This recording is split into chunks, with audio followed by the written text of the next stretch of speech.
Hello, everybody.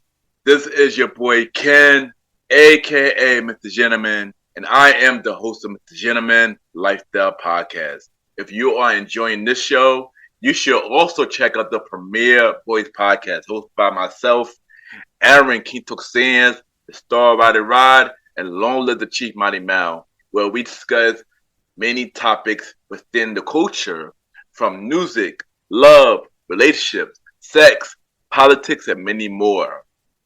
We could make you laugh, but the show could also get a little raunchy and may not be for everybody. But if you're willing to take that risk, check out the Premier Boys Podcast every Wednesdays, a part of the Premier Powerverse. Other shows you could check out on the Premier Powerverse is King Talk with Aaron Sands, hosted by Aaron King Talk Sands every Friday at 12 p.m. Star Time Podcast hosted by the Star Rider Rod every Monday at 12 p.m. And Welcome to the Trilogy hosted by Long Live the Chief Mighty Mal every Tuesday at 12 p.m. Listen and support on every show in the Premier Powerverse. Thank you for listening to this message and enjoy the show. You are now listening to Mr. Gentleman Lifestyle Podcast Season 8. Chill! Hello, everybody. This is your boy Ken, aka Mr. Gentleman, 1/4 of the Premier Boys Podcast, and your host of Mr. Gentleman Lifestyle Podcast. And welcome to another new episode of Mr. Gentleman Lifestyle Podcast. Hope all is well.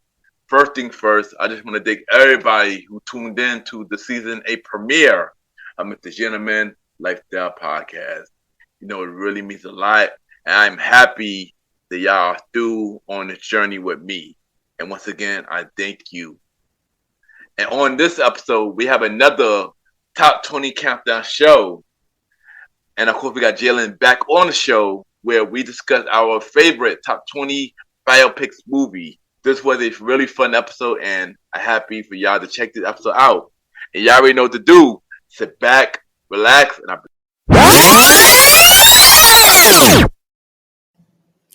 This is Paige from the Badass Fabulous podcast, and you're listening to Mr. Gentleman Lifestyle Podcast.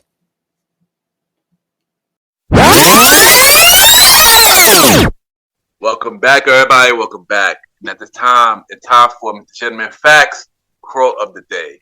And today's quote of the day is, when you're doing something that you love, it's no longer just work, it's your passion. And I say this because if you know in your heart that you're doing something that you love, do all that you can to get it done. Don't let other people's opinions stop you from doing something that you love. And that is today, Mr. Gentleman Facts quote of the day.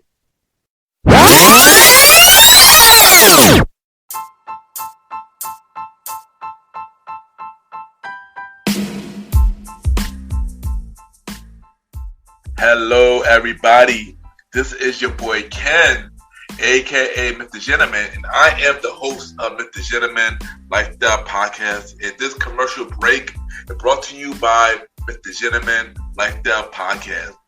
On Mr. Gentleman Lifestyle Podcast, we interview many guests about their life journey, pretty much where they come from and where they at now. Also promoting their brands or whatever they're doing at the time they come on the show.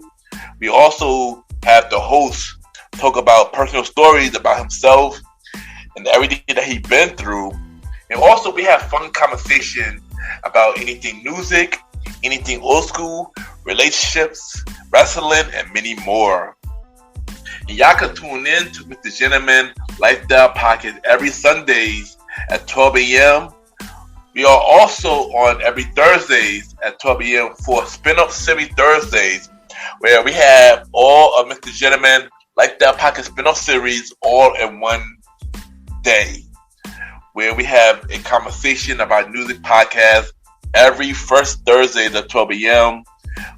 The Old School Show with myself and the Star Rider Rod every fourth Thursday at 12 a.m. And we have Date Night Talk Podcast with myself and Miss Vanna B every second and third Thursdays at 12 a.m. And y'all can tune in to Mr. Gentleman Lifestyle Podcast on Anchor, Spotify, Apple Podcasts, iHeartRadio, Amazon Music, The Pods, and many more. Or y'all can check it out on the official website of Mr. Gentleman Lifestyle Podcast, www.realmrgentlemanlifestylepodcast.com, www.realmrgentlemanlifestylepodcast.com, and tune in every Sundays and Thursdays at 12 a.m. for Mr. Gentleman Lifestyle Podcast. Thank y'all for tuning in to this commercial break of Mr. Gentleman Lifestyle Podcast. Back to your regularly scheduled program. Cheer!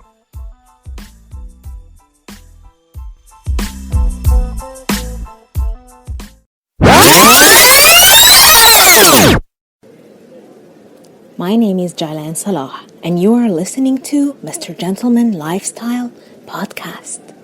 Welcome back, everybody. Welcome back. And at this time, we got the Top 20 Countdown Show. And of course, I got my guest host. Y'all should already know her by now. She's been on a couple of the episodes. This is our first time back on the show this season. We got Miss Jaylan on the show. Jaylan, how you been doing? Welcome back. Hi, Kenny. How are you? I'm so happy to be here. I love the Mr. Gentleman show. Yes, and I'm happy to have you back. And, it's been a while. Last season, we had you on the show twice. Now we got you back on the show. And it's always fun to do the top 20 countdown show with you.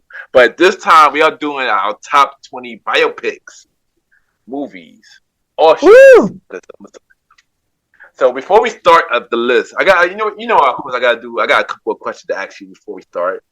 So first thing first, how you feel about biopics? I hate them. I'm tired of biopics, Kenny. I don't know. Well, I'm so tired of biopics. I don't know. I'm starting to feel like enough biopics, but they're getting more. So the world is conspiring against me, obviously. Yeah.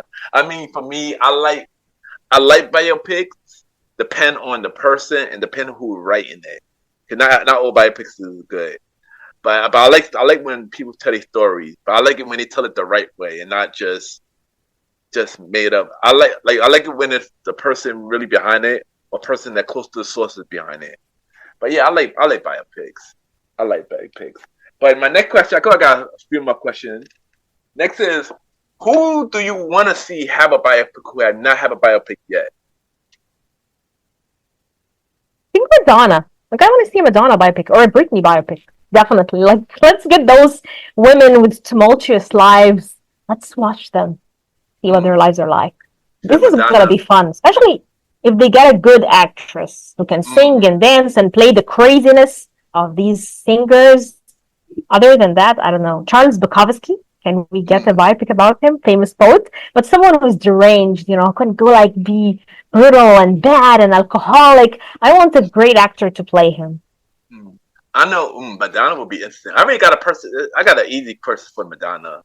Lady Gaga should play Madonna off the bat. That'd be the perfect person. For the only person who should play Madonna. Yeah, I agree. Yes, I agree. Who I want to see, I spoke about this a couple of times. Of course, Stevie Wonder. I want to see a biopic for Stevie Wonder. I want to see Diana Ross and the Supremes. Don't think that's ever going to happen because reasons, but I do want to see one of that. Marvin Gaye. Okay. Marvin Gaye. Wow. And great pick. And last one, Jay-Z. And Stevie Wonder biopic is a must. I think it should happen at some point. Like, they should plan it. I'm sure they can't miss it. Imagine his life, and the actor playing him should be like one hell of an actor. There are a lot of good. And one of my favorite actors ever is now getting rave reviews, Gerald Jerome. He's playing Jennifer Lopez's son, Unstoppable, and I can't wait to see this film. Also, there is Sing Sing, starring Carmen Domingo, whom I kind of hope would be like a first Oscar contender, because everybody's just giving him. So there are lots of options who can play. Yes, I love comedy. For a lot of things. Yeah. And of course, we got a lot of new biopic coming up. Before we get to the list, we got a lot of biopic coming up. We got, of course, the new Michael movie coming out next year. which it's an all-star lineup. It's an all-star lineup for that. I heard Snoop Dogg is having one. I know Pharrell is having a cartoon biopic. I saw the trailer for that. Yeah. Really? A cartoon biopic. Yes. It looked interesting. There's a couple other people. I know the Bee Gees. Awesome. The Bee Gees is having a biopic. I wanted them to have a biopic for a long time. Yeah, the Bee Gees. You love the Bee Gees. You're like my friend Chris. Yeah, I love the Bee Gees. Yeah, and there's a couple more, but Who doesn't? But I know those are the ones that I heard recently that is having a biopic. And my last question: 4 Beatles movies. There will be 4 Beatles movies at some point, which is making me sick imagining it. Like, why are you guys crazy? What's going on with the world? So I don't know. So there will be like a lot of biopics. You said the Beatles? 4 movies. Yes, 1 for each Beatle. I'm telling you. Oh wow! That's interesting. That could be a long movie. Exactly. That could be a long movie. And my last question before we start the list is, what biopic did you saw, but you were very disappointed when you saw it? I want to dance with somebody because I'm one of the biggest Whitney Houston fans. I adore this woman. Okay, I love her crazily, and I love actually like singers who had like, kind of like lived lives on both ends of the scandal. Ones who went raw and real and just had their lives torn by art. I love those kind of singers. Whitney was this, and I love everything about her. I loved Bodyguard as a kid growing up. It was like my favorite romantic action movie. So seeing that biopic, it was like, man, you didn't capture her spirit. It didn't mean anything. Yeah, I mean, I heard a lot of mixed reviews on that. I didn't see it. I know it's on Netflix. I meant to watch it, but I heard a lot of mixed reviews about it. But yeah, I know for me, Bob Marley, the One Love biopic. You were disappointed, right? Me too. I felt like, I mean, the actor, he did a good job. Me too. He did a good job, but I felt like a lot of the story was missing, and also I felt it was all over the place. It wasn't really bad, but it just wasn't. I felt like it was missing. It was missing a lot. I love the costume work too, and the hair and makeup. It was so good, on point. Yeah, but the film itself, like, was missing a lot. Like I said, Ben Kingsley Nadir or something. He did the role really good. He did a good job. He did a good job, but the film itself wasn't. Yeah. Yeah, I feel like it was all over the place. It was going from childhood to current to childhood to another timeline. It was doing a lot, and like I said, it was just missing. I feel like a lot of when I watch biopics, I want to learn something. I didn't learn nothing from One Love. I think I knew everything. I knew everything that happened in One Love. So I wanted to learn something. And you're right. Yeah. Definitely. Yeah. But it's time to dive into our top 20 biopic movies. Ooh. And of course, you're gonna go first because you already know. You go first. All right. So what is your number 20? So my number 20 is Priscilla, directed by Sofia Coppola, starring Jacob Elordi and Kaylee Spain. Why is that? Because, first of all, Kaylee was just brilliant as Priscilla. I really liked the direction of the film. I liked the idea of demystifying this toxic grooming relationship of a guy loving a 14-year-old girl, and just sweeping her off her feet. Also kind of deconstructing the myth of falling in love with the star and showing the star as an awful person to love. I think Sofia Coppola really knows how to capture girls and women at a particular stage of their lives. So I love the film for that. So it's number 20. Okay, nice. So my number 20. So I saw this movie on 2010 with a friend who I'm no longer friends with. Me and him, not friends. No, I'm not gonna get to that. Goodbye. Good riddance. We don't need this friend. Yeah. And I saw this movie for free. So. And at the time, I was a big fan of this social media app. I mean, now it's just weird now. I'm talking about the Social Network. Network, the life of Mark Zuckerberg, who was played by Jesse Eisenberg. Adrado was played by Andrew Garfield. And Sean Parkins, played by Justin Timberlake. And Yes. and I enjoyed the movie. It very inspiring and stuff like that. At the time, during that time I was going through a time when I was aiming for to do better in life. And this movie was very motivated, and and I was a big fan of Facebook at the time. So Exactly. so I really enjoyed this movie, and yeah, this is my number 20, The Social Network. Awesome. I like Social Network, and also it's directed by David Fincher, right? So it's like Yeah, one of the yeah, best directors ever. So yeah, I remember this movie. We had to be obsessed with it. Like we yeah, all wanted to know who Mark Zuckerberg was. So yeah, and the yeah, script also was just so good. So yeah, what a great pick. What a great yeah, pick. it was really good. It was really good. All right, so what's your number 19? Okay, my number 19 is Walk the Line, directed by James Mangold, starring Joaquin Phoenix and Reese Oh, Witherspoon, about Johnny Cash. And I remember seeing this movie back in the day, like around it, and all the hype, Reese winning the Oscar, blah, blah, blah, stuff like that. But I love Joaquin. I think he's one of the most talented, crazy actors. So I think I just wait for opportunities to watch him in movies. And I like the movie. I really like the movie, the mood, the costumes, the direction. I wanted to know about Johnny Cash, who was like a very unknown for me as an outsider, an unknown singer for me. So it's just kind of interesting. So I really like this. So it's nice. my number 9. Okay, nice. I mean, it'll be some movies on this list it'll be a movie that I wanted to see, but I never got a chance to see it. That was one of them. Walk the Line. That was one of them. There's a lot of movies that at the time You I have didn't know to. about. I kind of Yeah, recommend it. It's entertaining. yeah. I like a couple of movies like this. The Freddie Mercury movie I never got a chance to see, and other movies that I just never got a chance to see that I need to see now. So that's it. This is definitely on my list that I definitely got to see. My number 19. So this next movie that came out in 1993. I watched this as a kid. It was about one of my favorite martial artists. We got Dragon, a Bruce Lee story. So I watched this growing Is up. this good? I haven't watched it. Yeah, this is a very long time ago. This was like 93. So I was a kid when I watched this.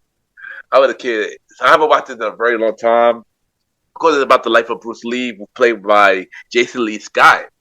Jason Scott Lee. No, they're not. They're not related. Wow. but yeah, I know, shockingly. but nah, this was a really good movie. Can't remember everything, but as a kid, I wanted to. He was one of my favorite martial artists. I wanted to know more about him. Then I found out he died. Like, dang. So he died very, like, pretty much halfway where I wasn't even born. So, but his story, hearing his story of coming from where he come from into America, it became this big movie star in America. It was very. I liked it. I liked this movie. So yeah. So my 19 Dragon, a Bruce Lee story. I don't know where you can watch it now, but yeah. I hope I can find it. Let's look around the internet, see where it's streaming or whatever. Hopefully. Yeah. So what's your number 18? Okay, my number 18 is Ray. Okay, directed by Taylor. I got Ray as well, but I'm not gonna tell you. I'm not gonna tell you where I have it, but I do got Ray as well. Okay. Awesome. One movie to say. One movie to say. Ray is directed by Taylor Hackford, starring Jamie Foxx. It's about Ray Charles, and I love this film. And Jamie Foxx blew me away with his performance. Won the Oscar, deserving. So I love everything about this film, and I love knowing more about Ray Charles because it was kind of a mystery to me. So you can imagine my happiness watching it. It was just beautiful. So and I love the music too.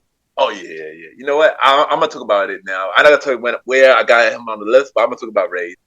I love this movie as well. Jamie Foxx did his thing. Jamie Foxx is one of my favorite actors, and I'm happy that he won the Oscar for that role.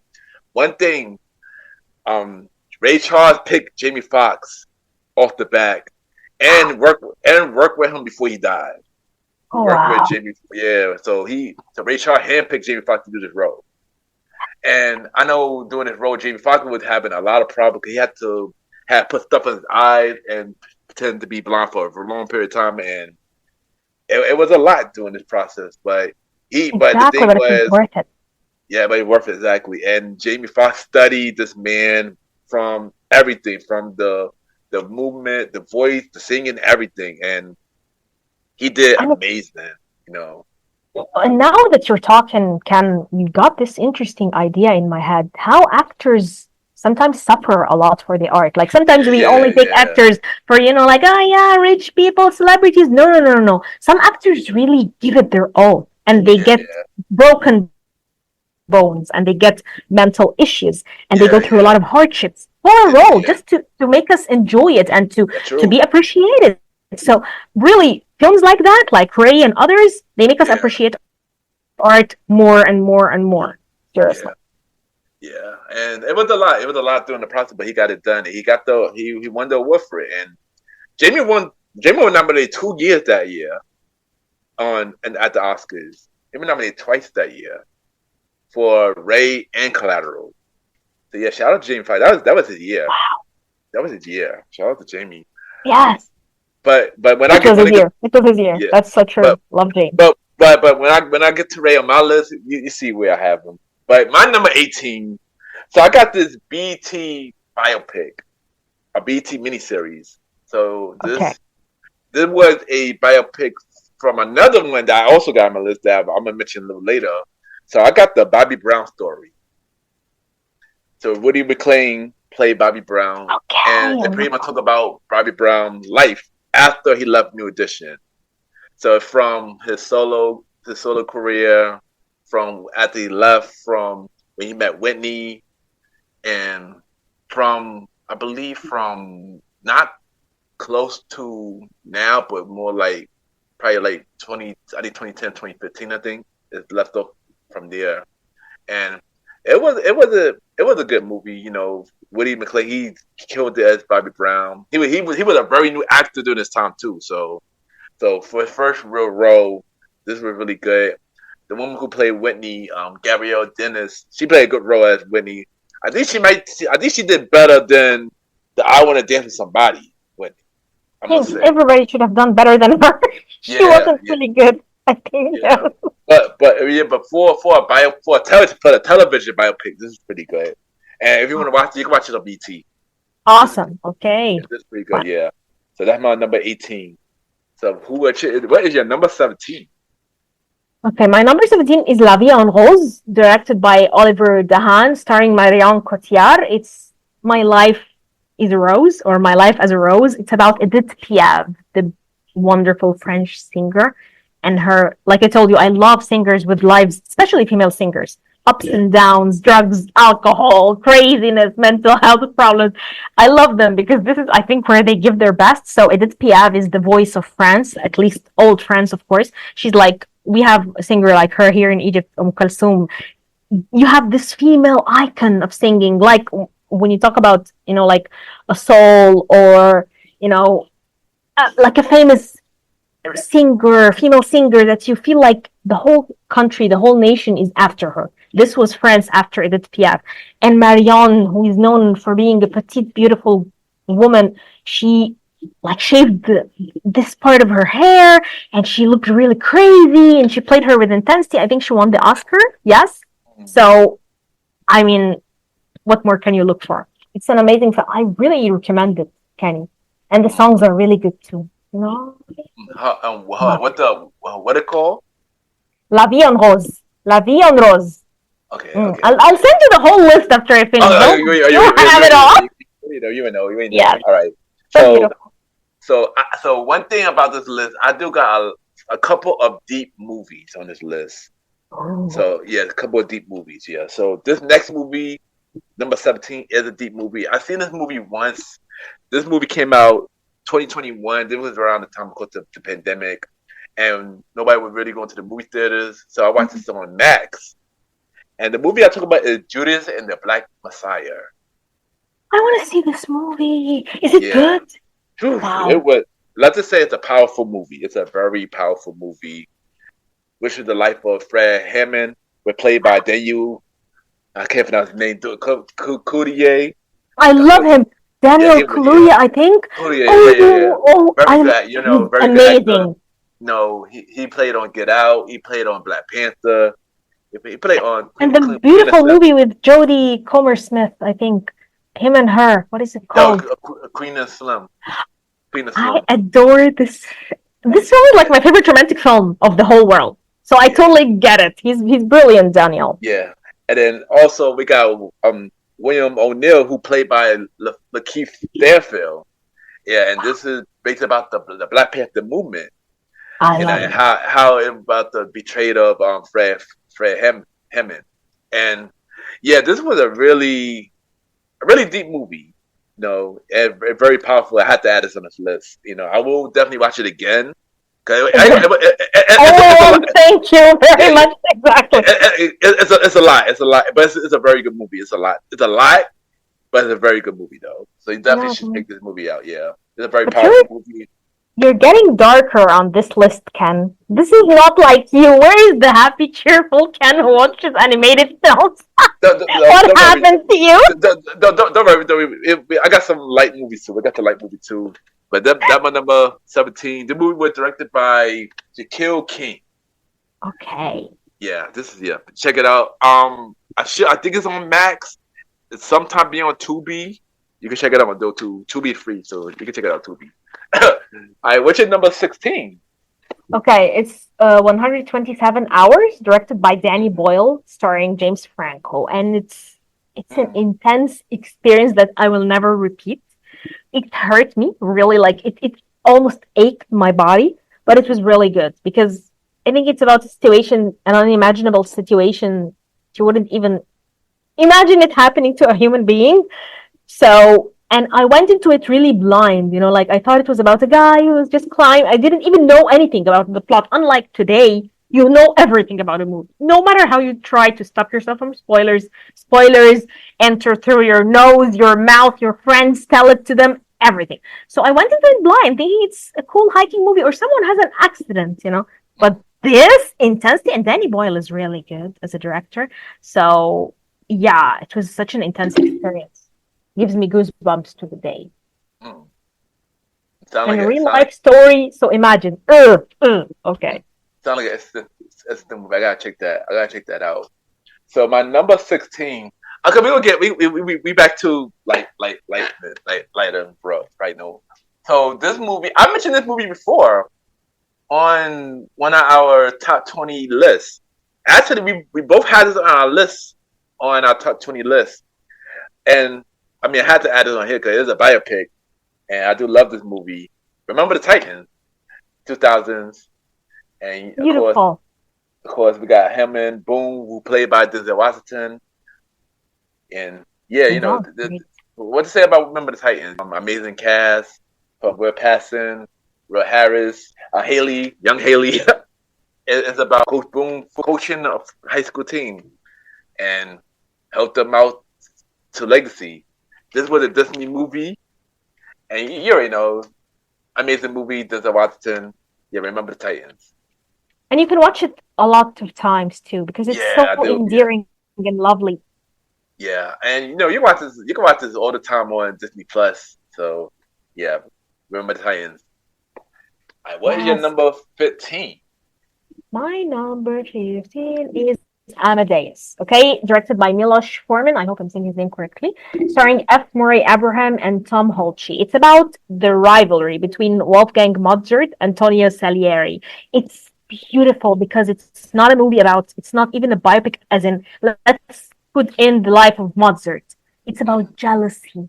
It's about how you could be in a particular field of the arts. And I heard it's also one of Baz Luhrmann's, the director, favorite movies ever.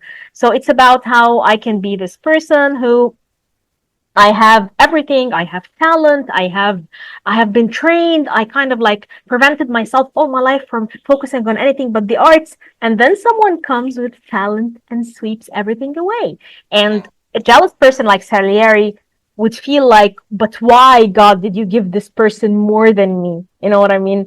So I liked watching it because it was great acting, great direction, heartbreaking movie. It kind of made me also like squirm inside because it's about how evil humans can be with each other, how the dark feelings inside of us, if not controlled, can lead us to destroy others whom we deem unworthy of gifts that, let's say, God or were given to them. So yeah, it's a beautiful, brilliant film for that. Okay, nice. So my number 15. So my number 15. Okay, so I got this movie that was made in 2015. It's funny, number 15, 2015, and it's about a big hip hop group, a big LA hip hop group that came out in the 90s, well, 80s. I got Straight Outta Compton as my number 15, who pretty much about, Ice Cube, Dr. Dre, Eazy-E. O'Shea Jackson played IQ, which is his real life son. Dr. Dre played by Corey Harper. Eazy-E played by Jason Mitchell. And it's about the group NWA, how they became what they is, until everything they've been through. I love NWA, by the way. I listen to NWA when I'm in the gym because the music is just perfect. To imagine how revolutionary it was, just perfect. Seriously. Yeah, and they changed the game in LA. I'm not gonna lie, they changed the game in LA. Wow, and they're perfect. I love their music. Yeah, right. Yeah. This is like wow. Okay, but I haven't seen I don't know if I saw the film or not, but I've got to check it out again. Was it good? Like, did you enjoy it? Do you feel like it gave them wow? Yeah, they did. Yeah, I saw this at the movie, so I did enjoy it. IQ, Dr. Dre, and the real of Eazy-E was the producer of the movie. I believe they gave most of the information. I'm pretty sure they left a few stuff out for reasons. but yeah, I enjoyed the movie though. I enjoyed it, and yeah, it's a good movie.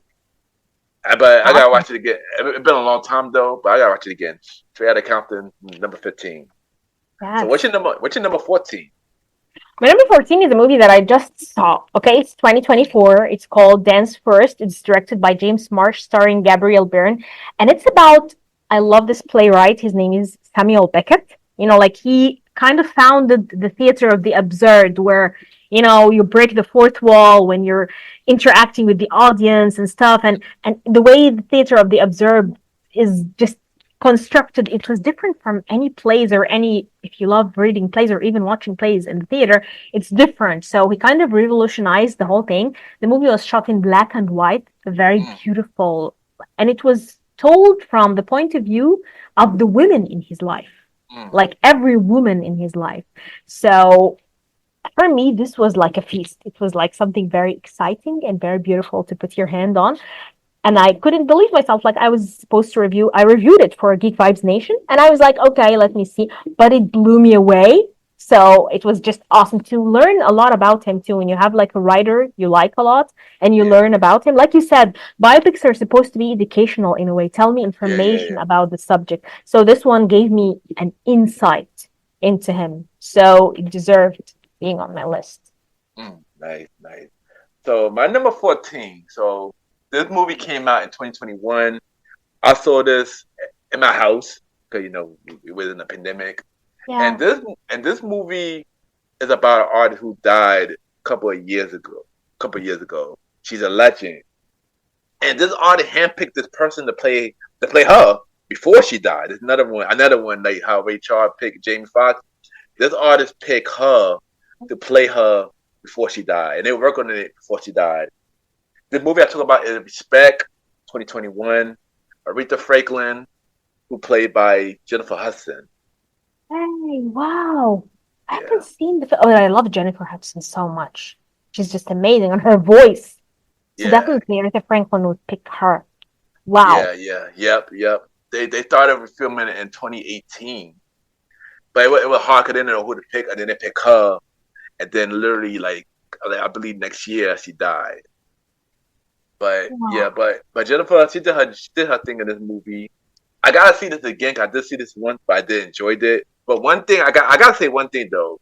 Shout out to Marlon Wayans for playing a serious role because he killed it. But yeah, Marlon Wayans, he killed it. He killed this role. So that's one thing too about this movie that I really enjoy. He killed the role he did. Yeah, this is a good movie though. I don't know where you can watch this though. That's the thing. Nowadays, it's so scary. You don't know where. Some films are lost forever. You can't find them on any streaming platform. anywhere. DVDs are no longer being made. So it's a scary world for movies. Sometimes you feel your heart's breaking. Yeah, I know. Yeah, I know. But this is a good movie. Yeah. Jennifer Hudson did her thing and did Aretha Franklin justice. But the thing is also that they did another Aretha Franklin biopic, but it was a show biopic, but did not get Aretha approval for that other biopic. Okay. Yeah. Wow. Yeah. You never know what's gonna be in it. Maybe it's bad. You never know. Yeah. It's crazy. It's a lot of those that did that. It's a lot of those that did that. But yeah. But what's your number 13? Here is my list. My number 13 is Papillon, okay, directed by Franklin J. Schaffner, starring Steve McQueen and Dustin Hoffman. Takes place in the Devil's Island colony in French Guiana, which is about this French person who is trying to escape prison a lot of times. I kind of love this film so much. Because first of all, we love Steve McQueen in our house, so I watched it with my mom. My mom adores this film and adores Steve McQueen. And for my mother, the idea of prison escape films are the best thing that could happen to humanity. So we watched a lot of that. But Papillon, I think, was, first of all, because it was about the beautiful friendship between two guys. You have two great actors. You have Steve McQueen and Dustin Hoffman, and you have them together, and it's a very good old classic film. So I really recommend it for every classic movie fan. I might have to check that out too. It's so cool. They made a remake, but I didn't really like it. Even my mom watched the remake. So it was starring Charlie Hoffman, the one from Sons of Anarchy, and Rami Malek. It's starring both of them, but I didn't want to watch it. My mother watched it. But I recommend the 1973 one. Please watch it, everyone. Okay, I keep that in mind. 1973? All right. Yep. I'll send you everything. Oh, yeah, you already know. All right, so my number 13. So this movie came out in 2002.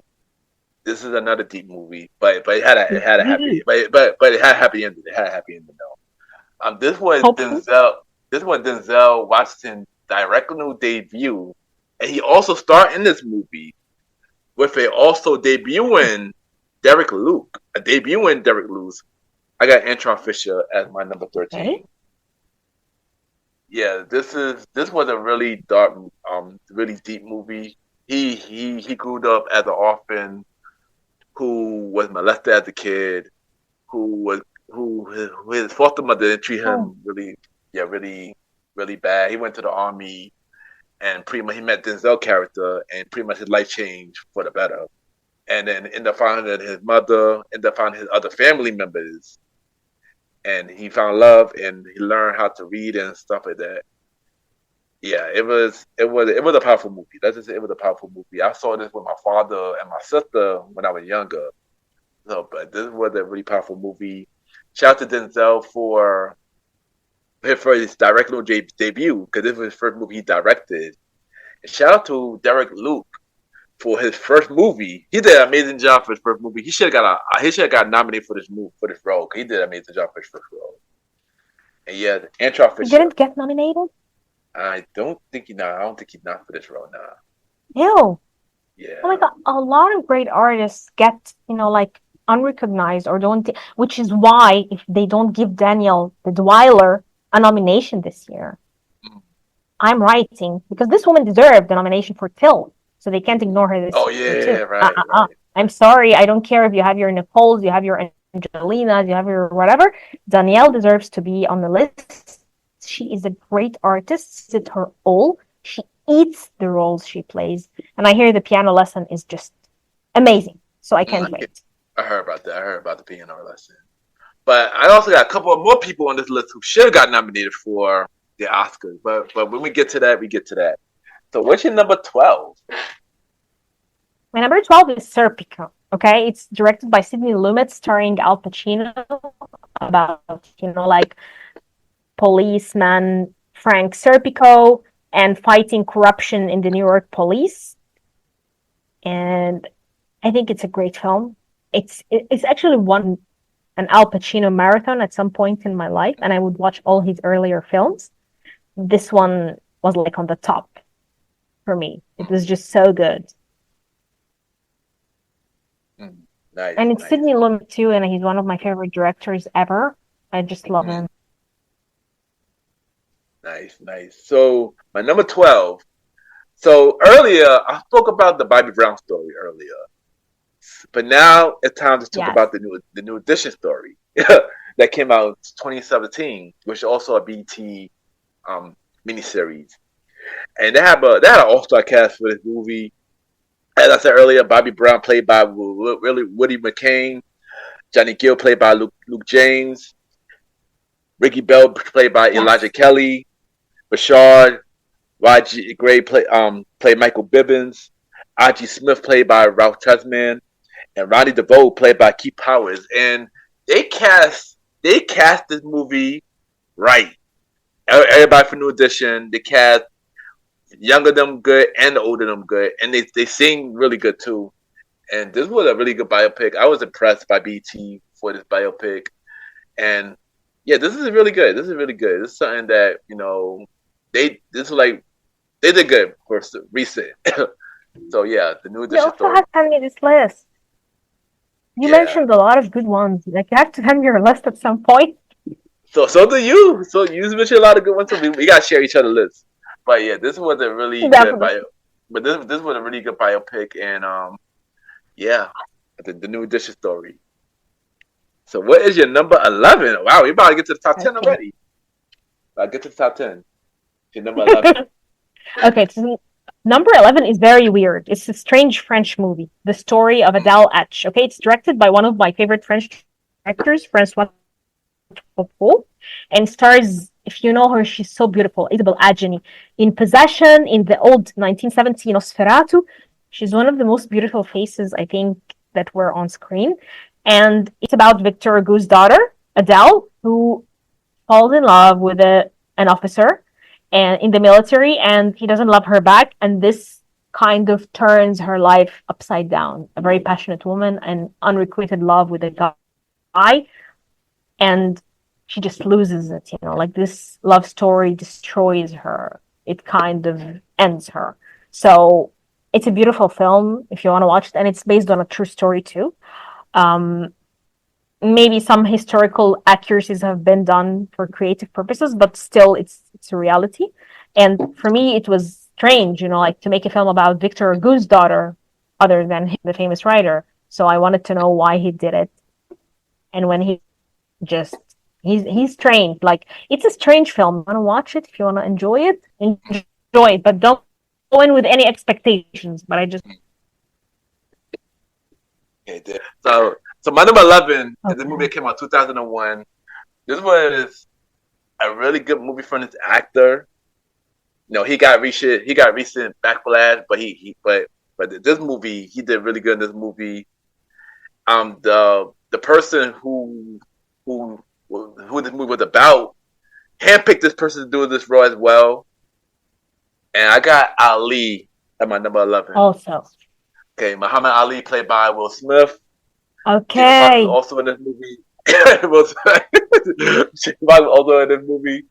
And I ain't gonna lie, Will Smith actually did his thing as Muhammad Ali. He studied him. Ali was with him the whole way doing this movie, and this was another person who got screwed for not getting an Oscar for this role. He should have got an Oscar for this role, but yeah, definitely. Ali was a good movie though. Ali was a good movie. I love Muhammad Ali Clay. He's like the best ever. Box and his energy. I think for a moment I was like obsessed with him, so I watched all documentaries too. So yeah, great pick. Yeah, that was a really good movie. And Ali had another. Well, a couple years now. A lot of other people play Ali for a couple years, but I think Will Smith did the best in my opinion. It's hard. I think it's hard to capture his energy. Muhammad Ali was a very fiery character. It's difficult for any regular actor to embody. I love him. I really watch. I just would watch his interviews. I would watch documentaries about him. I'm so obsessed with him. I love him. Yeah. Like one of my favorites. Yeah. Yeah, and like I said, Will Smith was with Ali doing this movie because Ali was doing a lot during his movies, but yeah, Ali, Yes. my number 11. Now we got our top 10. Now we got our top 10. So what is your number 10? Okay, so this movie, Coal Miner's Daughter, 1980, it was directed by Michael Apted, starring Sissy Spacek as the country singer Loretta Lynn. And I wasn't familiar with Loretta, to be honest, but I think she died like recently, and then I discovered there was a movie, a biopic about her life. So I went in not knowing what to expect. But I love Sissy Spacek so much. She blows me away with her acting. She's amazing. She's wonderful.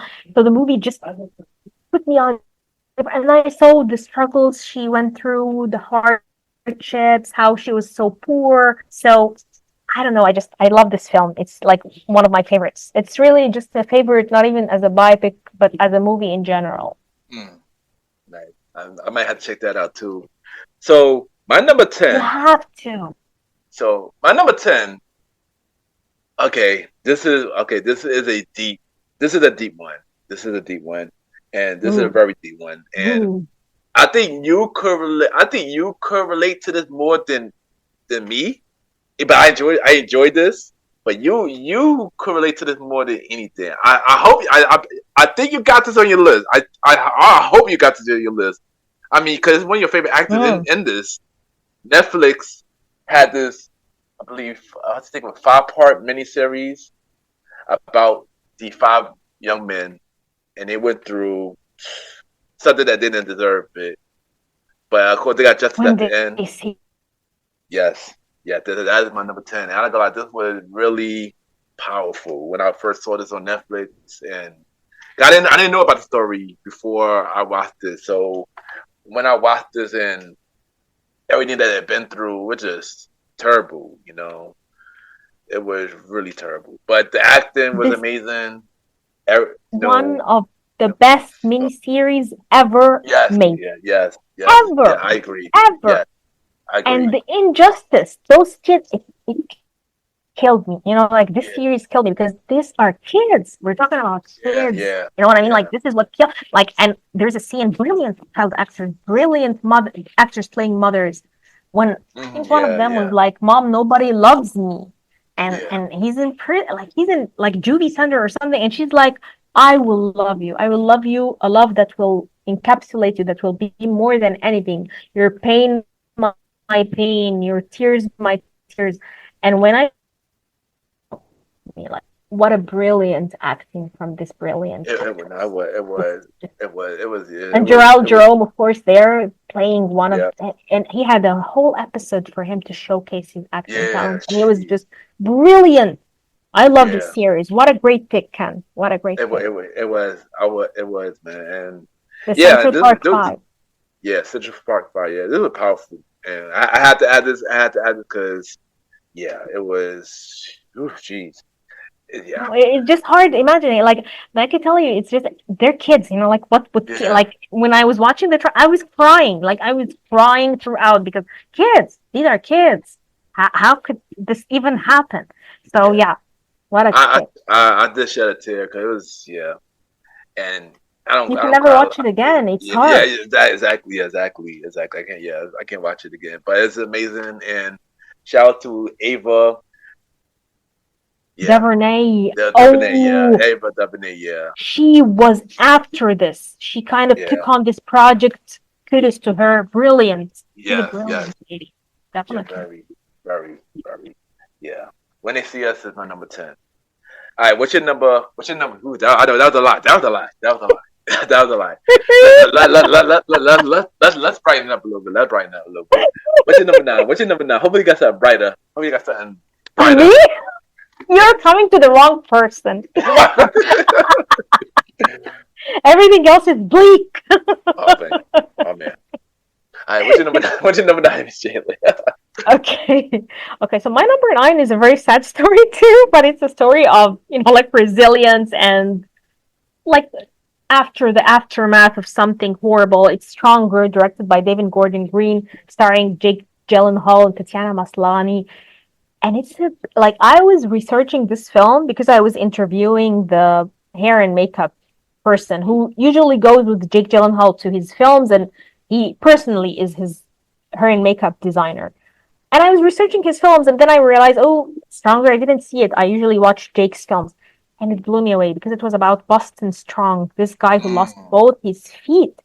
And it was made beautifully about a person coming to terms with his body after like a catastrophe, and the relationship between him and his girlfriend, and the love, and how when you love someone, you just love them despite all odds, and you fight with them and you're with them.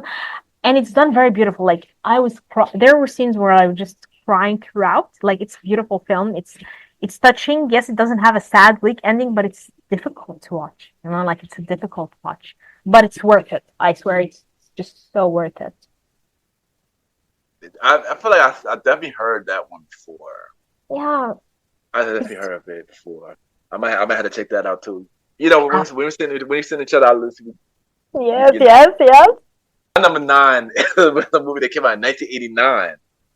I believe this is probably my oldest movie I got on the list. And this was about a high school principal who ran a school in New Jersey. And this actor, he did an amazing job in this movie. Lean on Me, 1989. Joe Louis Clark, played by Morgan Freeman. Okay. I saw Lean on Me at some point. Yeah. It be coming on a lot. This is an old school movie, and Morgan Freeman, she Louise, man. I love Morgan Freeman. Amazing. Who doesn't love him? Yeah, of course. He did an amazing job. He did an amazing job. This is one of those movies that he really just should have got an award for this role. Should have got an Oscar for this role. And he didn't get an Oscar for this. Of course. Yeah. But yeah, this is an amazing movie. Morgan Freeman, legend. Lean on Me. Number 9. So what is your number 8? Okay, my number 8 is kind of a fun movie. I feel like it's a fun biopic. It's I, Tonya, directed by Craig Gillespie. I hope his name is correctly. Starring Margot Robbie, of course, as the notorious skater Tonya Harding. And to see Margot Robbie in this role where she's being just a badass, being a bitch, being kind of like rough and kind of, rugged, and she's not like a lady. She's not Margot Robbie movie star charisma. And also the character of Tonya Harding, she's the bad person. She's not a good person, but the idea that you really feel for her and you kind of sympathize in a way with her, even though she's playing really rotten in sports. So I just love this film. I love the direction they were taking with it, and I think it surprised me because, like I tell you, like Biopics, like yeah, sure, show me. But this one was kind of intelligent too, so I really loved the film. And it was also funny. Like, for me, I found it really funny the way the character herself was portrayed. It was funny. Nice. I love Margot. I love. Margot is so lovely. Yeah, I love Margot. Who would hate her? She's really, really something. She has this charisma. She has this beautiful energy. You love her. You gotta love her. I do. So my number 8. This is one movie I wish I saw in a movie theater. I didn't do it this time. I worked in too much during the time, so I didn't get a chance to. This movie came out in 2013. It's by an actor who is amazing. A couple years later, he done amazing roles until he passed away, sadly. Oh. But this movie was amazing. It's about the first African American baseball player. I got 42, who is about the life of Jackie Robinson, played by Chadwick Boseman. And Chadwick. I can't believe Chadwick. We lost Chadwick. It's a heartbreak. Yeah. He's brilliant. Yeah, so I love everything that I love every movie that he done. But this was definitely one of my favorite because the story behind this movie, basically, him being a first black baseball player, wow. in a white, man sport, and they treat him like trash, and he overcame that and became a legend. And Chadwick did a thing. And Chadwick Boseman did a thing. I was going to see all his. By the way, I was at one point. I told myself I have to watch all the films by Chadwick. Like, we have to keep his legacy alive by watching every single film that he made, even the ones where he wasn't that famous. So I'm gonna check this out. I agree. Definitely. Now this is one movie you should definitely check out. I would have James Brown as well, because he also did James Brown movie, but I didn't watch that a lot, so not on the list. But Chadwick is an amazing actor, man, and he always be missed. He always be missed. Of course, he will be missed. He was brilliant. He was Gone very too brilliant, soon. very very going too soon. He was going too soon. Too sad. I feel sad we lost him.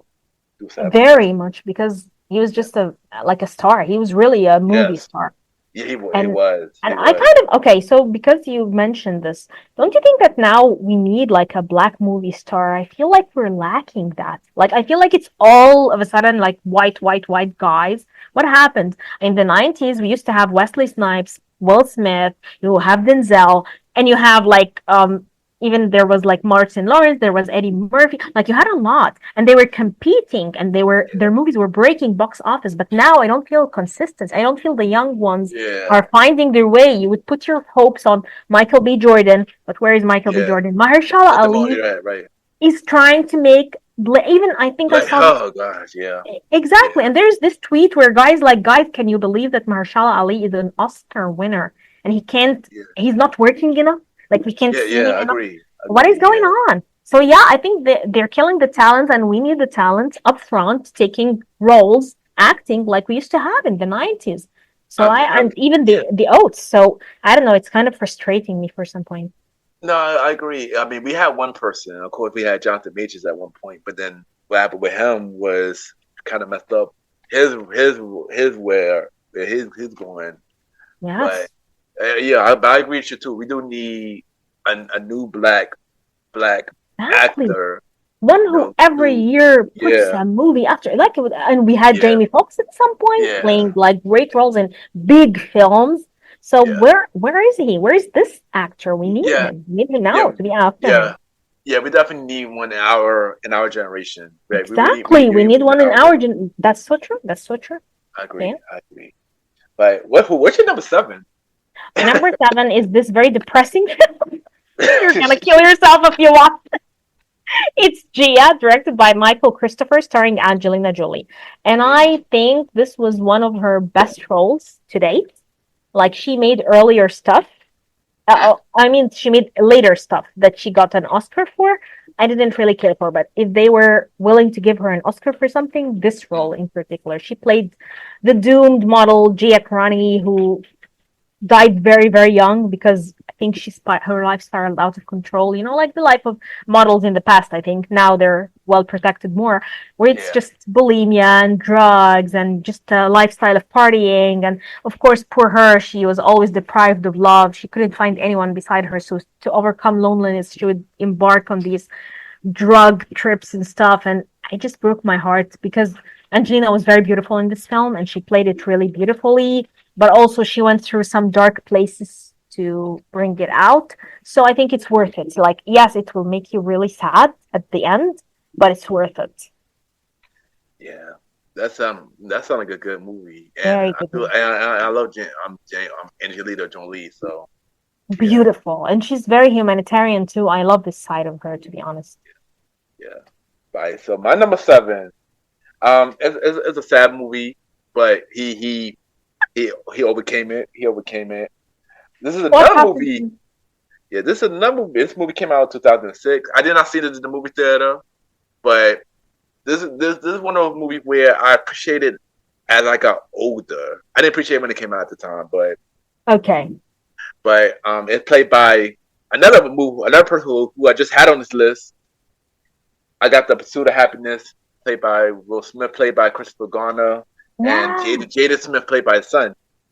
And this movie was really deep, you know, from living in a car and look for a job and stuff like that. And then he got his big break at the end of the movie. It was very inspirational. Very. And very inspirational. Like I said, I didn't appreciate it during this time, but I But then you appreciate it. rewatched and Wait, fell in love yes, with it. yes, yes, It yes, happens. It yes, happens. yes. This is also Will Smith should have won for this one too. Honestly, he should have won an Oscar for this one too as You well. should. Like, This I was a think really he good did a movie. lot of Oscar-worthy roles that he He didn't get. did. Will Smith did have a lot of Oscar-worthy roles, and he was nominated a lot, and he never won it until the King Richard movie. Exactly. Too But late, yeah, I think. Yeah. He should have got it early. He should have got it earlier. Very early. Yeah, Yeah. Either for this or Ali. He should have got it for Winter Nova. definitely. Mainly this. He should have really got for this though. But yeah, this was a really powerful movie. And Pursuit of Happiness. My number 7. So what's your number 6? Oh, we almost done. My number 6 is not a sad one. Okay, it's really enjoyable. It's called My Week with Marilyn, directed by Simon Curtis, starring Michelle Williams, and it had Eddie Redmayne. What I liked about this film, first of all, that I first thought Michelle Williams, Marilyn Monroe, no, she can't. But she really portrayed a beautiful side of her, because Marilyn Monroe is one of my favorites. I love her.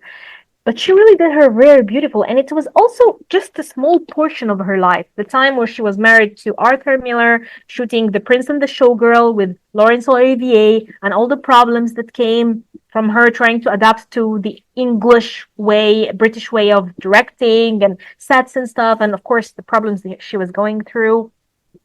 She had a miscarriage. Her marriage was falling apart. It was just beautiful for me to see like a portion of her life where she didn't end up dead, because I was tired of every time showing her dead. And I really liked the film also because it had its moments. Like it's a good thing, like even the beauty of the reality of it. Like she was on a fling with this guy who thought, like Marilyn would leave her world of fame for him.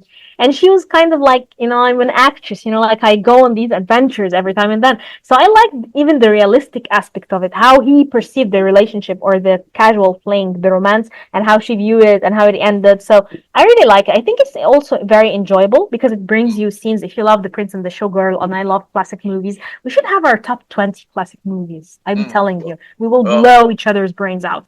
And it's one of my favorite, like classic films. So to see behind the scenes and how they shot it, it was just so good. We go talk more about that at the show. Yes, yes. But my number 6. So my number 6 was, I got this miniseries that came out in 1997. And this was a 2-part miniseries that came out in NBC. It came on NBC, and this was about one of the biggest Motown artist groups. And to this day, I do enjoy this movie. To this day, I got The Temptations miniseries. It's about the life of the Temptations. That was produced by Susan D. Peck, who runs Motown Records, and Otis Williams, who is one of the living members of the Temptations to this day. And they had a lot of amazing actors in this movie. It's too much to name because a lot of them. But this was a really dope miniseries, and I do enjoy this to this day. Hearing about the life of the Temptations, and of course, I like when they talk about Motown groups, biopics, and stuff like that. Like I said, I have to wait for Stevie Wonder, but this was an amazing biopic, and yeah, if you haven't watched this.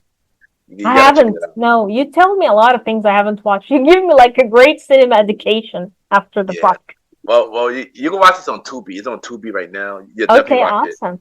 Yeah, you gotta watch it. All right, now top 4, our top 5 favorite biopics.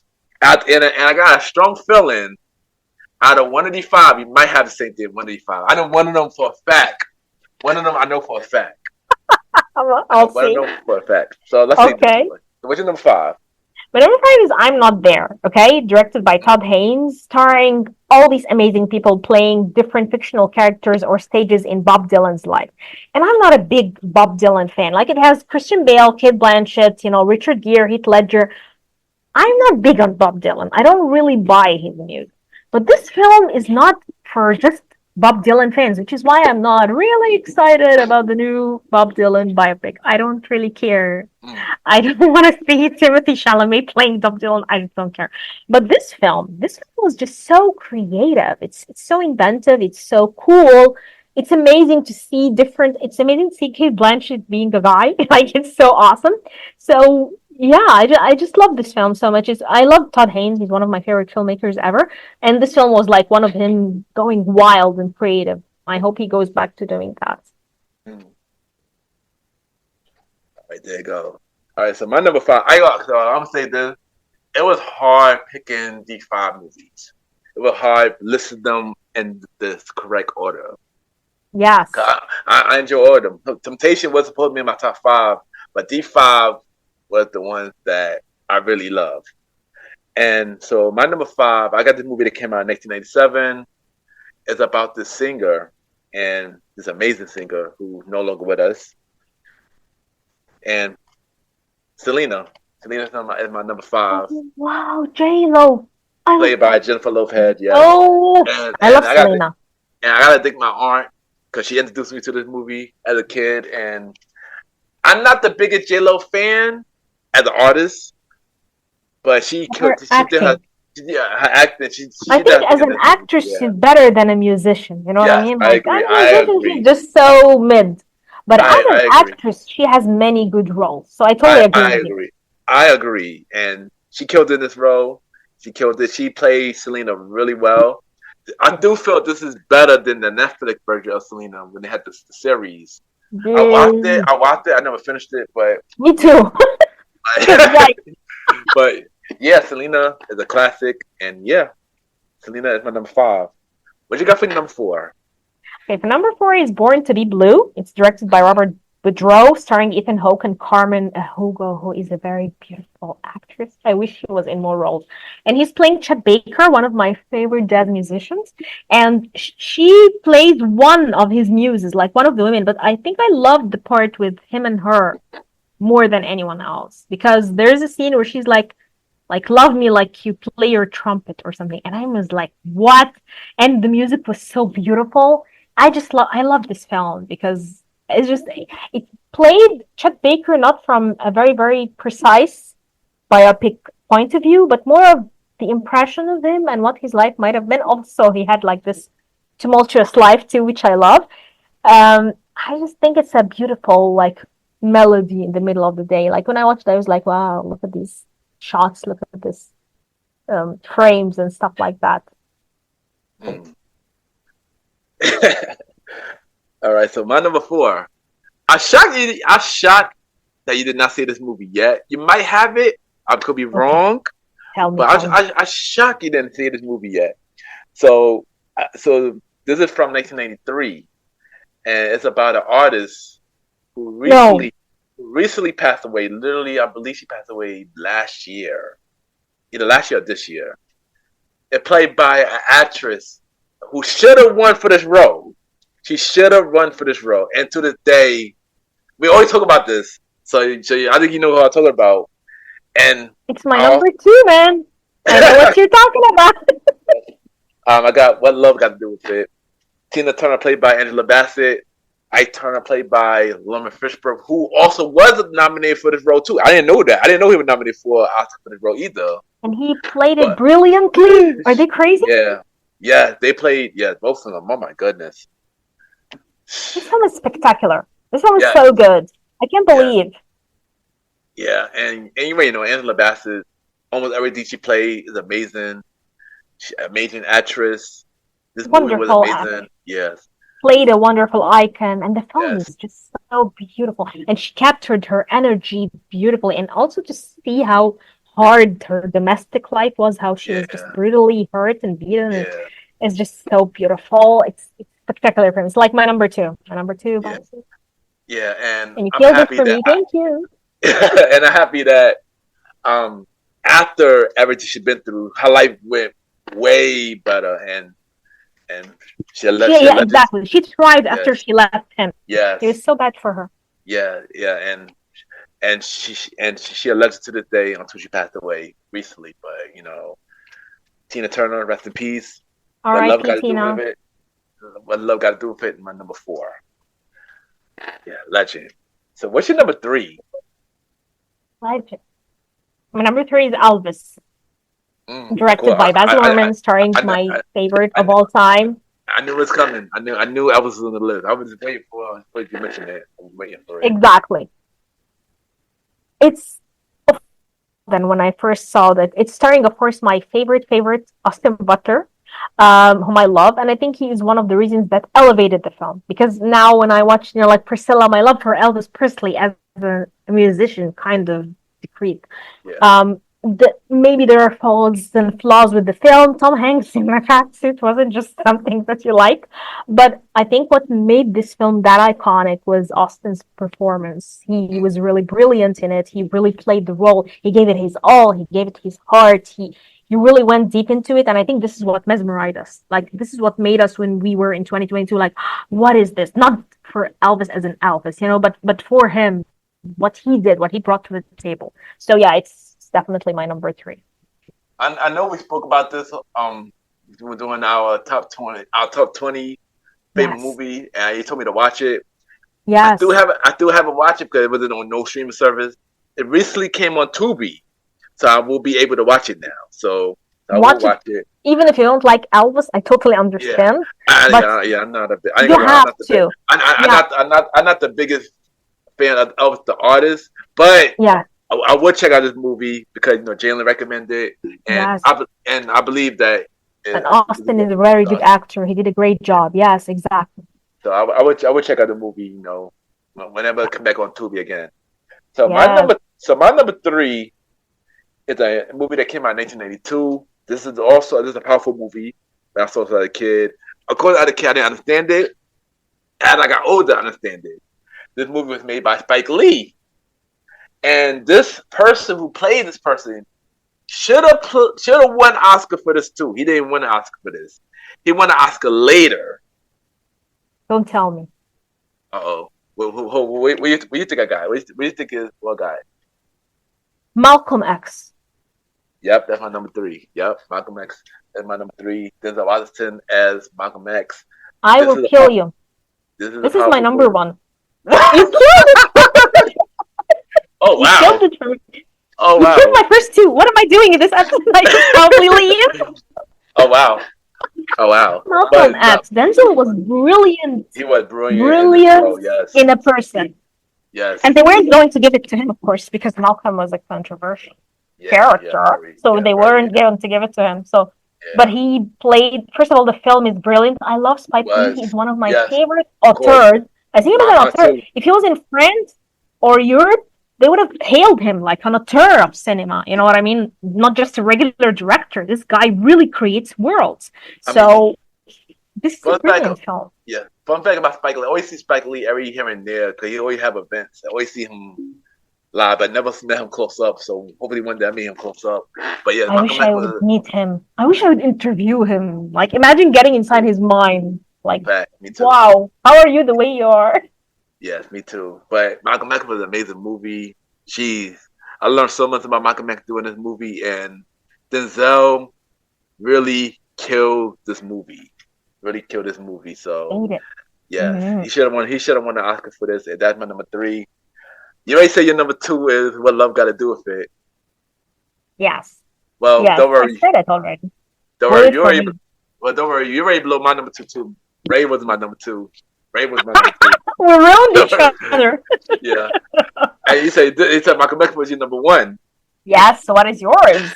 So my number 1 is I got this miniseries that came out in 1992, and as a kid, I didn't watch it at 92 because I would still have a fear of the person, but I watched it later, and yeah, I've always been a fan ever since. And the movie I'm talking about is The Jacksons and American Dreams. Basically, talk about the life of the Jackson family. Mm-hmm. Yeah. You were afraid of the person. I was afraid of Michael Jackson as a kid. You're right. Exactly. Because of the video. Thriller. Yeah. Oh my! As a kid, I really thought he like walked the alleys dark at night. He was like he made some scary music videos, even bad, and he kind of had this. I think even Smooth Criminal scared me as a kid because there were kids that were kidnapped. I don't know what's going on, you guys. So yeah, Michael Jackson was scary. If course, you had to. Like, if you want to make a film about him, I hope you can capture the fear. But no, I don't think so. Anyway. But so doing this. So I'm afraid it's still as a kid. But after I got over my fear, I watched the biopic of the Jackson family because this is about the family itself. About them going through Jackson 5. And then Michael Jackson early with Solo. We went through Thriller, and then he burned his hair and stuff like that. And this was an amazing biopic. About the family, about how they grew up, and how Joseph treated them, and everything like that. And it also had an amazing cast too. I think doing this top 5, Angela Bassett was on the list 3 times doing the top 5. But Love Got to Do with it. Really? And she played Katherine Jackson on The American Dream. And and this was an amazing biopic. A lot of actors started doing this movie. Terrence Howard, this was his first role doing this movie. This was his first role. Oh. I also got a fun fact. My high school teacher played Jermaine, older Jermaine, in this movie. My high school teacher played older Jermaine in this movie. Really? Yes, that's serious. That's serious. I remember this came on ABC. That's so cool. Yeah, I know. This movie came on ABC in '92 for 2 nights. And this had a whole lot of cast. This is a lot of cast. Vanessa Williams was in it. Billy D. Williams played Barry Gordy. I forgot the guy who played Joseph, but he's an amazing actor as well. Lauren Hilton Jacob, Bubby Robinson. This Jason Reba played young Michael, and this cast was amazing, and the music, everything. They got all the music. It was produced by Motown, Barry Gordy and stuff, and this was amazing. If you never saw this biopic, you should watch this biopic because it's amazing. I have to. Yes, everything that you told me. Yes, you have to. And as I said earlier, that they are having a Michael biopic coming in 2025. Michael Jackson played by his nephew, Jafar Jackson, and they got an all-star cast. I forgot his name. You mentioned the name earlier. Oh, Domingo. There you go. Colin Domingo is there. Yeah, wow. Yeah, he played Joseph. Oh, wow. Colin Domingo, he played Joseph. Nia Long played. Stellar cast. Leah Long played Catherine. This new Michael movie is going to be amazing. It can't wait to watch it in 2025. I hope they get it right, but I believe they will. But I really hope they get it right. And I forgot who the director. Antoine Fuqua. Okay, so who is Antoine? Okay, there you go. Yeah, I know this guy. Yeah, see that? Yeah, you do. Yeah. I know you. I forgot. He did a movie. Definitely. He did a movie that came out recently, I think. Rob Peace, King Chicago. The Equalizer 3. He made The Equalizer 3, which I really liked, by the way. I think he made the Equalizer TV series. No, not TV series. The series of movies.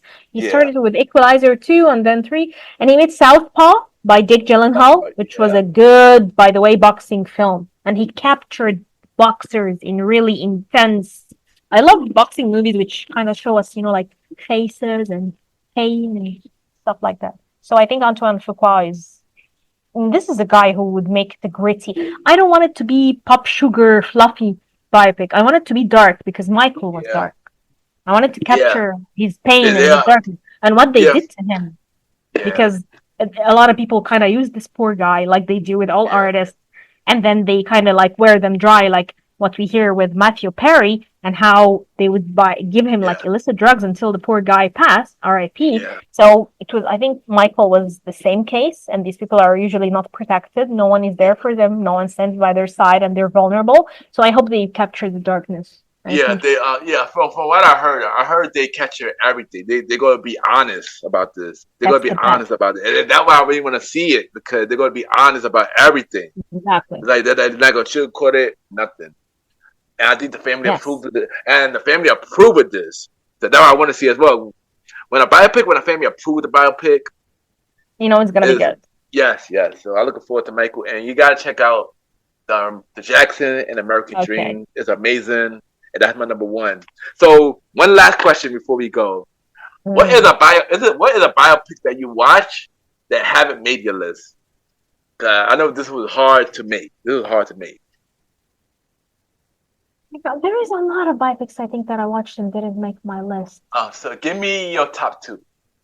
Your 1 or 2. Definitely Till by Daniel Detweiler. This is a true story and it moved me so much. And I really wanted to put it, but kind of like got lost, I think, in the way. And I think to the Social Network, because it was revolutionary. Like everybody wanted to know. Back in the day, we all had Facebook and everybody wanted to know who this guy was. So when I watched this film, I couldn't believe how much I hated him. So for me, it was like, wow, how can you guys be that brave?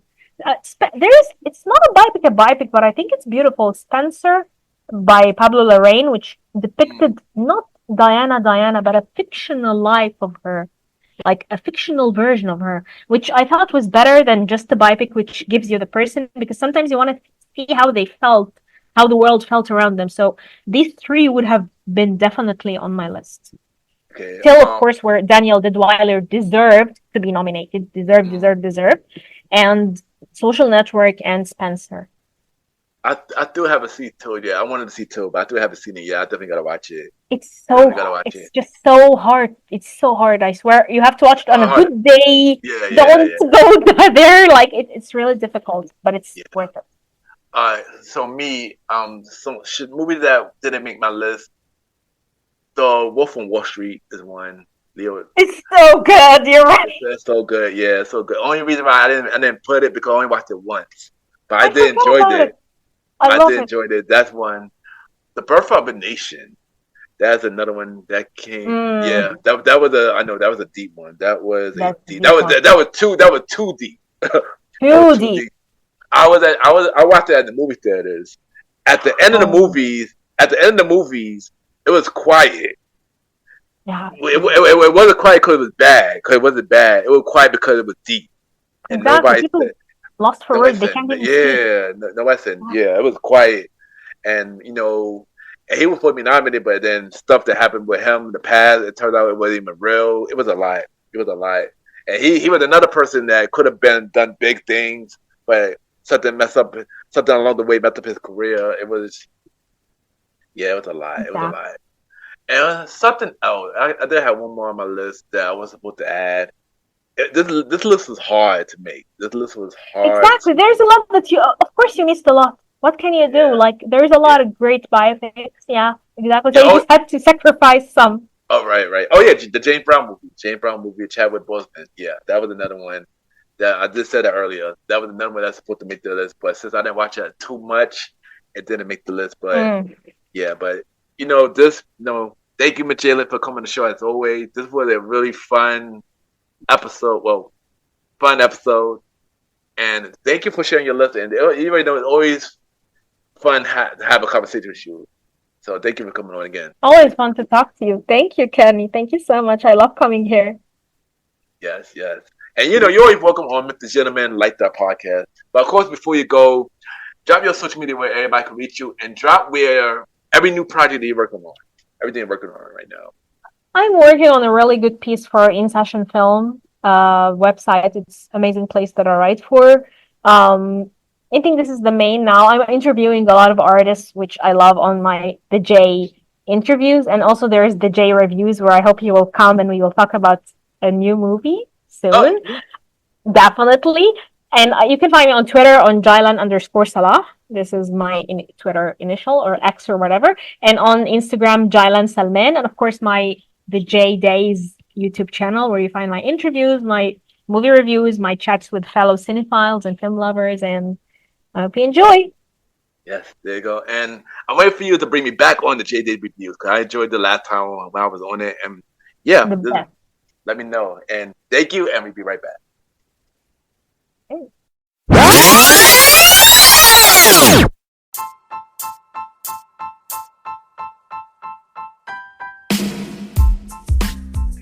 Hello, everybody. This is your boy Ken, aka Mr. Gentleman. Now, I am the host of Mr. Gentleman Lifestyle Podcast, and this commercial break is brought to you by Mr. Gentleman Lifestyle Podcast presents Spinoff Series Thursdays. And Spin Up Series Thursday is the new home for Mr. Gentleman Lifestyle Podcast Spin Up Series that brought to you shows like A Conversation About Music Podcast, The Old School Show, and Date Night Talk Podcast. And A Conversation About Music Podcast is a music spin-off series where we talk about anything music, from the current music scene and the old school music scene, where we interview many guests that's in the music industry and artists about their music journey. We have a segment game called The Face Off, which is a versus inspired game. And we have roundtable discussion about variety of music topics. And y'all can check out A Conversation About Music Podcast every first Thursday at 12 a.m. Every first Thursday at 12 a.m. Now, the Old School Show that featured myself and the star Roddy Rod is a show where we discuss anything old school, from music, TV shows, movies, and many more. We also bring in guests to join in on the old school conversation. Y'all can check out the Old School Show with myself and the star Roddy Rod every fourth Thursday at 12 a.m. Every fourth Thursday at 12 a.m. And last but not least, we have Date Night Talk Podcast with myself and Miss Vanna B, where we talk about anything relationship related topics like love, dating, relationships, cheating, the good and the bad, and many more. And y'all can check out this spin-off series, Date Night Talk Podcast, every second and third Thursday at 12 p.m. So look out for Mr. Gentleman Lifestyle Podcast Presents Spin-Up Series Thursday, A Conversation About Music Podcast every first Thursdays. The Old School Show with myself and the star Roddy Rod every fourth Thursdays. And Date Night Talk Podcast with myself and Miss Vanna B every second and third Thursdays. And y'all can check out Mr. Gentleman Lifestyle Podcast every Sundays for the main series and every Thursday for spin-off series Thursdays. And thank y'all for checking out this commercial break. And now back to your regularly scheduled program. True! I just want to take the time to thank everybody for tuning in to this latest episode of Mr. Gentleman Lifestyle Podcast. Thank you to my special guest, Jaylan, for coming on the show. It's always good vibe when you come on the show. And thank you for doing the Top 20 Countdown show with me.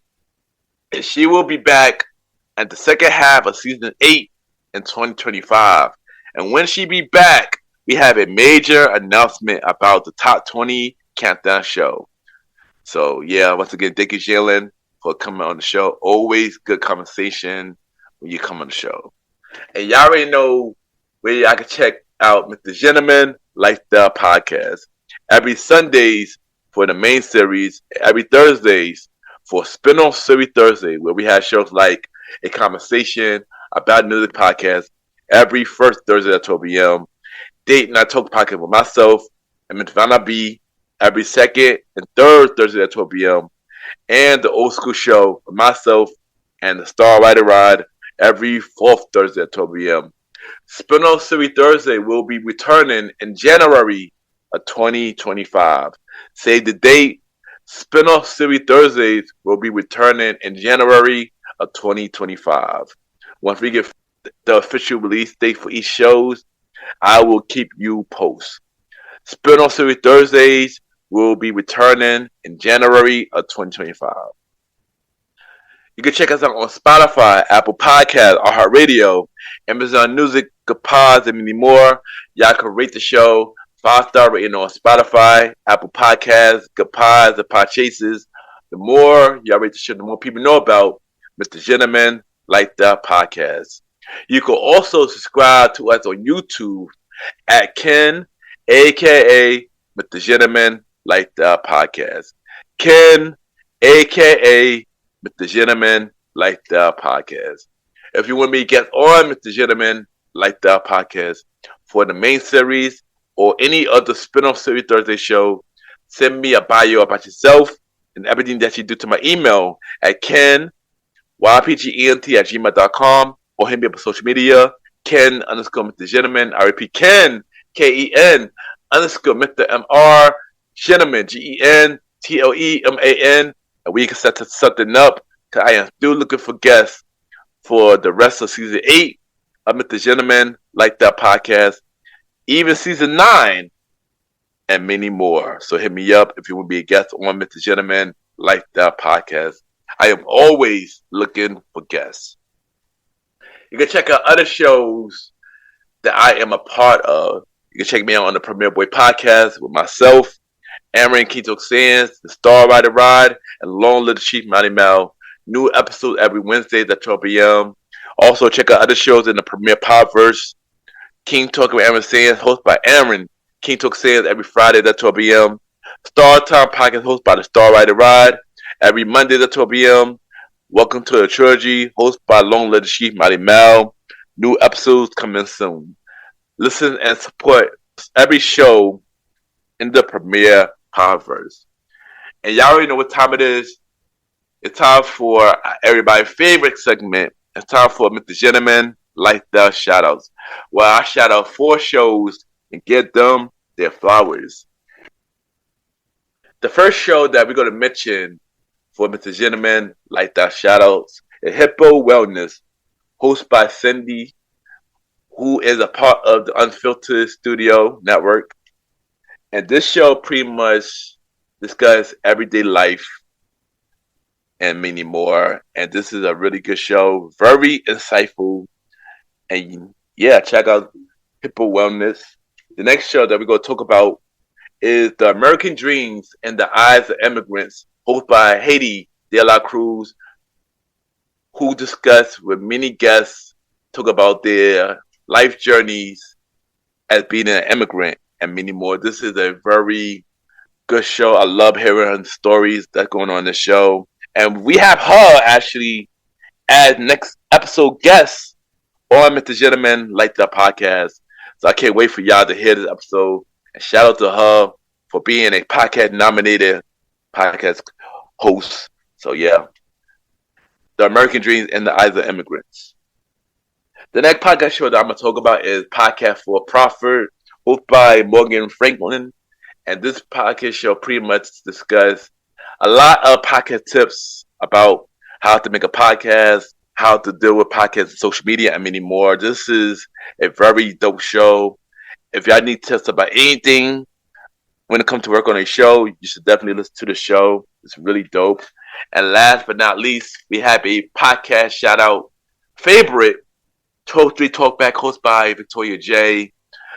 You know, she had a daily dose of inspirational for every Monday, Wednesday, and Friday.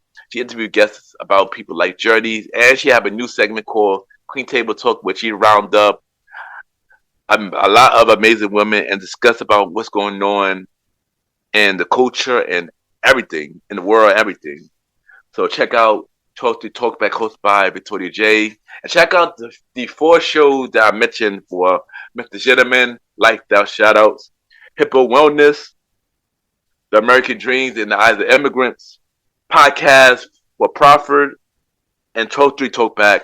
And that is this week, Mr. Gentleman Like That Shoutouts. And of course, you can add me on Good Pods, Ken, Mr. Gentleman. Y'all already know Good Podcast to many independent podcasters. You can see what everybody listens to. We can rate each other's shows. And we have the charts. And of course, it's time for Mr. Gentleman Like That Achievements, where we spotlight everything Mr. Gentleman Like That Podcast is doing. And of course, we got the Good Pod charts. And we are number 1 for society and culture. We've been number 1 for 2 days now. We are also number one for personal journal. And we've been number one for 4 days. So thank you everybody who started to listen to Mr. Gentleman Like That podcast once again. We are in the top 10 for top 100 shows. And we are number 3 for top 100 episodes, normal charts. And number 2 on the indie charts for episode 145. Allow me to reintroduce myself. So once again, thank you everybody who listened to the season 8 premiere of Mr. Gentleman Like the podcast. It really means a lot, for y'all to listen and to hear about my journey. I just want to say thank you everybody that took the time to listen to Mr. Gentleman Like the podcast on the season 8 premiere. It really means a lot. Y'all just don't understand. So once again, I thank y'all. And of course, y'all gotta check out the official website of Mr. Gentleman Like That podcast, www.realmrgentlemanlikethatpodcast.com. Check out every episode of Mr. Gentleman Like That podcast. Watch every video of Mr. Gentleman Like That podcast, from the audio, from Mr. Gentleman Like That podcast TV, from Mr. Gentleman Facts Quote of the Day, and many more. Check out every guest profile from Mr. Gentleman Like That podcast, all 70 guests. Check out all my guest appearances on other podcast platforms, which I got many more coming soon. And check out the official merch store at tpublic.com. Just search Mr. Gentleman Lifestyle Store. We have shirts, hoodies, mugs, and many more. And check it out at tpublic.com. Just search Mr. Gentleman Lifestyle Store. And check out the official website at www.realmrgentlemanlikethatpodcast.com. Once again, thank you everybody for tuning into this latest episode of Mr. Gentleman Like That podcast. Next episode, we got Haley De La Cruz coming on the show, and we're going to discuss about her podcast nomination, about her podcast show, The American Dream in the Eyes of Immigrants, her being a podcast coach, and many more. Have a good day or night while you're listening to this episode.